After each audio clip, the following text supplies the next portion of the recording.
आज हम देखेंगे कक्षा 9 का अध्याय 1 संख्या पद्धति। डायरेक्ट इसमें का सवाल करने का मतलब कि क्वेश्चन तो थोड़ा बहुत समझ में आएगा, लेकिन आगे वाले क्लास में दिक्कत होगा। हम इसमें पहले सीखेंगे संख्या के बारे में। संख्या किसे कहते हैं? जैसे कि संख्याओं को भी कई भागों में बांटा गया है। पहला हमारा हो गया प्राकृतिक संख्या। पहला हमारा प्राकृतिक संख्या हो गया। हम पहले प्राकृतिक संख्या को समझेंगे कि प्राकृतिक संख्या किसे कहते हैं। हम लोग को पता है कि ऐसी संख्या जो 1 से प्रारंभ होती है और अनंत तक जाती है उसे हम प्राकृतिक संख्या कहते हैं। जैसे 1 2 3 डॉट डॉट डॉट, मतलब 1 से स्टार्ट हो और अनंत तक जाए उसे हम प्राकृतिक संख्या कहते हैं। इसके बाद पढ़ना है हमें पूर्ण संख्या। सभी संख्याओं के बारे में पता होना चाहिए। अब देखना है पूर्ण संख्या। पूर्ण संख्या क्या होता है? पूर्ण संख्या क्या होता है? यहाँ पर बताना है कि सभी प्राकृतिक संख्या पूर्ण संख्या में आते हैं। सभी प्राकृतिक संख्या पूर्ण संख्या में आते हैं, लेकिन यह 0 से प्रारंभ होता है। मतलब 0 हो गया, 1 हो गया, 2 हो गया, इस तरह से डॉट डॉट डॉट, मतलब अनंत तक, 0 से अनंत तक। इसमें क्वेश्चन इस तरह से पूछा जाता है कि प्राकृतिक संख्या में सबसे छोटी संख्या किसे कहेंगे? तो सबसे छोटी संख्या हमारा 1 हो गया। इसी तरह पूर्ण संख्या में सबसे छोटी संख्या क्या है? पूर्ण संख्या में सबसे छोटी संख्या हमारा 0 होगा। इसी तरह पूर्णांक को देखेंगे। पूर्णांक संख्या में क्या होता है? कहेंगे पूर्णांक संख्या में सभी पूर्ण संख्या आते हैं। पूर्णांक संख्या में सभी पूर्ण संख्या आते हैं, लेकिन इसमें धनात्मक ऋणात्मक दोनों संख्या होते हैं। एक तरह से कर सकते हो 0 1 2, इस तरह से आएगा। साथ में इसमें माइनस में 1, माइनस में 2, माइनस में 3, ये इधर भी अनंत तक जाएगा, इधर भी अनंत तक जाएगा। इसको थोड़ा समझना।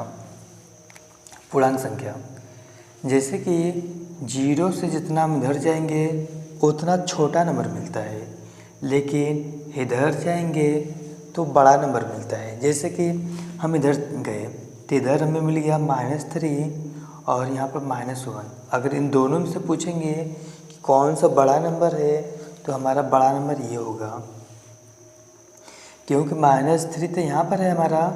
अभी हम बोले जितना उधर जाएंगे उतना बड़ा नंबर मिलेगा, तो -1 हमारा उधर हुआ ना, राइट साइड में। इतना ध्यान देना, जितना राइट साइड में जाएंगे उतना बड़ा मिलेगा, लेफ्ट साइड में छोटा मिलेगा। अब परिमेय संख्या को समझेंगे। परिमेय संख्या हम इसमें यह कह सकते हैं सभी पूर्णांक संख्या इसमें आते हैं, लेकिन इसे p/q के रूप में लिखा जाता है। इसे हम p/q के रूप में लिखेंगे। इसका मतलब क्या हुआ, थोड़ा सा समझना। p और q भी एक पूर्णांक संख्या ही मानेंगे। p और q की जगह भी हम पूर्णांक संख्या मानेंगे, लेकिन q की जगह कहेंगे कि 0 नहीं हो सकता है। तो इसमें भी एक क्वेश्चन बना कि q की जगह पर अगर हम 0 नहीं रखेंगे तो क्या 0 एक परिमेय संख्या है? तो कहेंगे हाँ। हम तो नीचे मना किए हैं ना, ऊपर थोड़ा ना मना किए हैं। तो ऊपर रख कर नीचे कुछ न कुछ नंबर रख दो, परिमेय संख्या का रोल निभा रहा है। कुछ भी नंबर नीचे रख दो, परिमेय संख्या हो गया।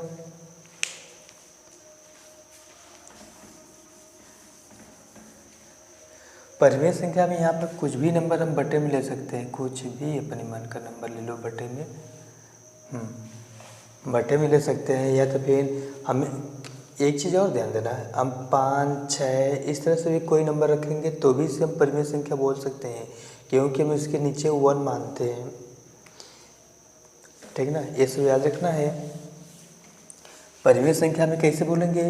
परिमेय संख्या में सभी पूर्णांक संख्या आते हैं, लेकिन इसे p/q के रूप में लिखा जाता है, और q की जगह not equal 0, q not equal 0। इसका मतलब ये होता है q की जगह 0 नहीं होता है। और इसमें क्वेश्चन अभी बताए हैं कि 0 क्या परिमेय संख्या हो सकता है, तो 0 एक परिमेय संख्या हो सकता है। फिर अपरिमेय संख्या देखेंगे,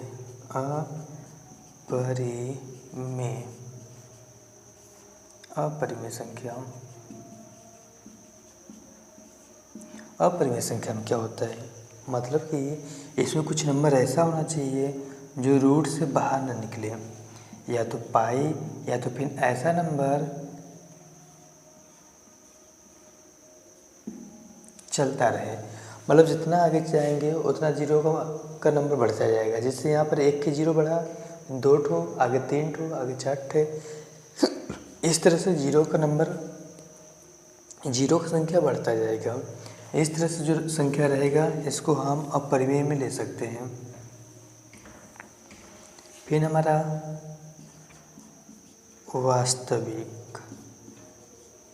वास्तविक संख्या। वास्तविक संख्या हम किसे कहेंगे? वास्तविक संख्या किसे कहेंगे? तो ध्यान देना, परिमेय और अपरिमेय से मिलके ही बना होता है वास्तविक संख्या। एक तरह से हम ये कह सकते हैं, इसमें जितना भी हम संख्या के बारे में पढ़ेंगे सब का सब हमारा वास्तविक संख्या होगा। ये क्लियर है? तो हम इसमें कह सकते हैं परिमेय और अपरिमेय संख्याओं से मिलकर रहता है। मतलब कि ये परिमेय संख्या प्लस में अपरिमेय संख्या, इसमें परिमेय अपरिमेय दोनों आ सकता है।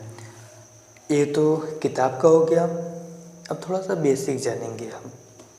किताब का तो हम बता ही दिए। एक संख्या और नीचे होता है जिसे संख्या बोलते हैं। फिलहाल तो वो 11th में मिलेगा, इसलिए हम काल्पनिक संख्या के बारे में नहीं बताएंगे। थोड़ा सा सिंपल और कुछ जाने, जैसे कि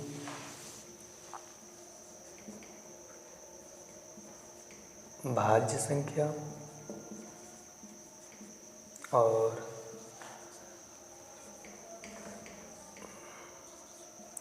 अभाज्य संख्या,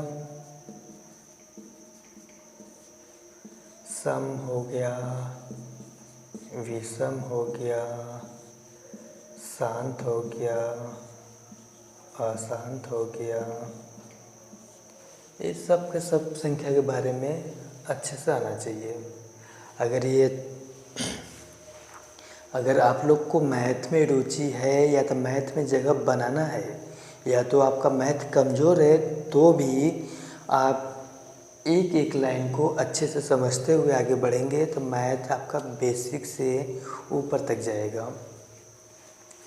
जिससे भाज्य को समझेंगे। भाज्य का मतलब क्या होता है? मतलब कि ऐसा संख्या हो जो एक से भी कटे, खुद के नंबर से कटे और किसी न किसी नंबर से कटे, उसे हम भाज्य संख्या कहते हैं। जैसे कि हम यहाँ पर 4 बोल दिए, 6 बोल दिए, 8 बोल दिए, 9 बोल दिए। यहाँ पर देखो 4 जो है एक से भी कट रहा है, 4 से भी कट रहा है, फिर ये किसी न किसी नंबर से और कट रहा है, जैसे कि हम 2 से भी काट सकते हैं।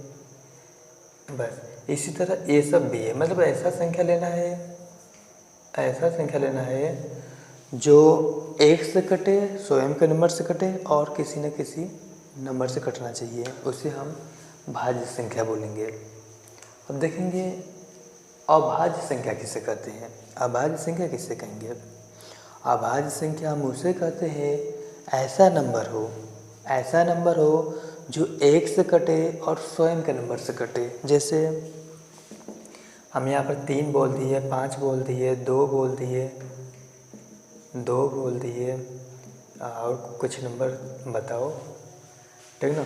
इसी तरह अभाज्य संख्या, अभाज्य संख्या क्या होता है?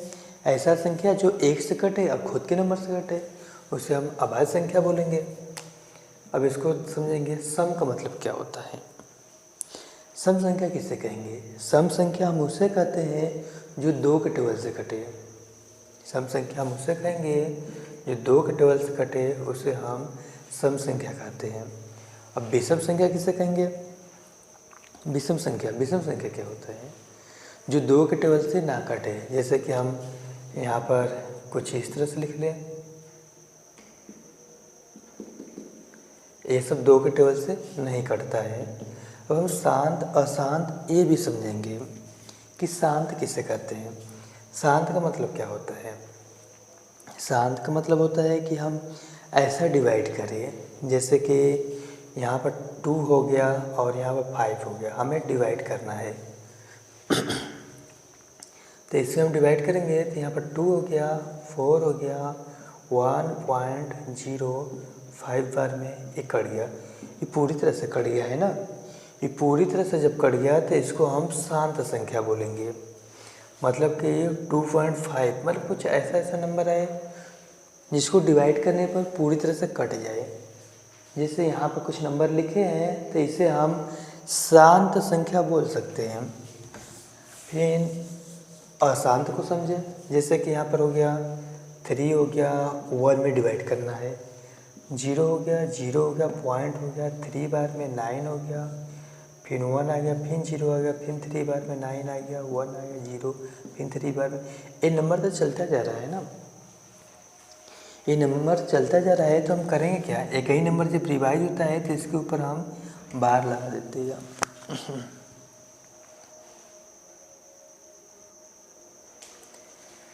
तबीयत नहीं सही लग रहा है।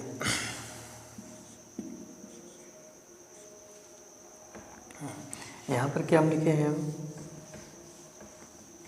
0.3 जिसके ऊपर बार लगा हुआ है, इसको हम अशांत बोलेंगे। एक चीज़ और नोटिस करना, यहाँ पर भी जो नंबर लिखा हुआ है इसे भी अशांत बोलेंगे, लेकिन इसके ऊपर हम बार नहीं लगा पाएंगे।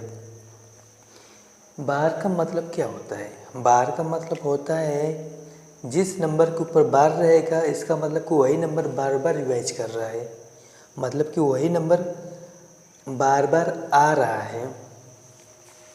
हम इसको भी बोलेंगे, इसको भी अशांत बोल सकते हैं।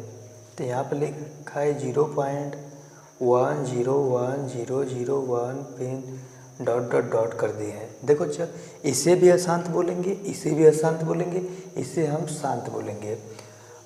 अगर हम इन तीनों संख्या हमसे पूछे कि कौन सा परिमेय संख्या है और कौन सा अपरिमेय संख्या है, थोड़ा सा नोटिस करना, हमेशा ध्यान देना। जो संख्या शांत होता है, जो संख्या शांत होता है उससे हम परिमेय संख्या में गिनती कर सकते हैं, मतलब कि हम इसको परिमेय संख्या बोल सकते हैं। और अशांत संख्या, ऐसा अशांत संख्या जिसके ऊपर बार लगा हो, उसको भी हम परिमेय संख्या में गिनती कर सकते हैं। लेकिन यहाँ पर देखो अच्छा, यहाँ पर क्या है? यहाँ पर तो हम बार लगा ही नहीं पाएंगे। तो इस तरह से अगर संख्या कोई हो तो उसको हम अपरिमेय में रखेंगे, लेकिन ध्यान देना डॉट डॉट होना चाहिए।